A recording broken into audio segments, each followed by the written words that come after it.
চলো আজকে প্রথমেই তোমাদের সঙ্গে মিষ্টি মুখ করে নিই।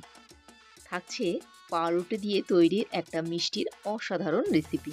ঘরে পাউরুটি থাকলে চট করে তোমরা এই মিষ্টিটা বানিয়ে নিতেই পারো। তো প্রথমেই যেটা তোমাদের করতে হবে, পাউরুটি তো আমাদের অবশ্যই লাগছে। পাউরুটিগুলোকে টুকরো টুকরো করে কেটে নিয়ে ব্লেন্ডারে দিয়ে গুঁড়ো করে রেখে দিতে হবে। এক্ষেত্রে পাউরুটিটা যদি ফ্রেশ হয় তাহলে ভীষণ ভালো হয়। চলো, এরপর আমাদের যেটা করতে হবে, গ্যাসের মধ্যে একটা প্যান বসিয়ে দাও, তার মধ্যে দিয়ে দাও দুধ। এরপর ওর মধ্যে মিশিয়ে দিতে হবে গুঁড়ো দুধ। গুঁড়ো দুধটা ভালো করে মিশিয়ে নিতে হবে।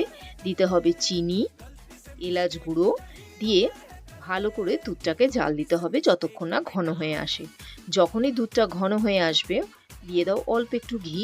এরপর গুঁড়ো করে রাখা পাউরুটিটা আস্তে আস্তে দুধের মধ্যে দিয়ে নাড়তে হবে। একেবারে দিলে কিন্তু জমাট বেঁধে যাবে, তাই অল্প অল্প দিয়ে এই ডোটা বানিয়ে নিতে হবে। যখনই দেখবে ডোটা প্যান থেকে উঠে আসছে তখনই জানবে যে এটা রেডি। এবার একটা বাটার পেপারের মধ্যে এটাকে দিয়ে ভালো করে রোল করে নাও।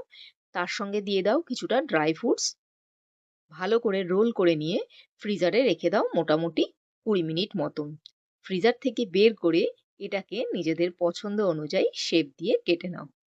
ব্যাস, আমাদের এই মিষ্টি কিন্তু রেডি। তোমরা ভাবছো এতেই হয়ে গেল? হ্যাঁ, আর কিচ্ছু করতে লাগবে না। অবশ্যই খেয়ে আমাকে জানিও কিন্তু যে এই মিষ্টিটা তোমাদের কেমন লাগলো খেতে। আজ তাহলে এটুকু।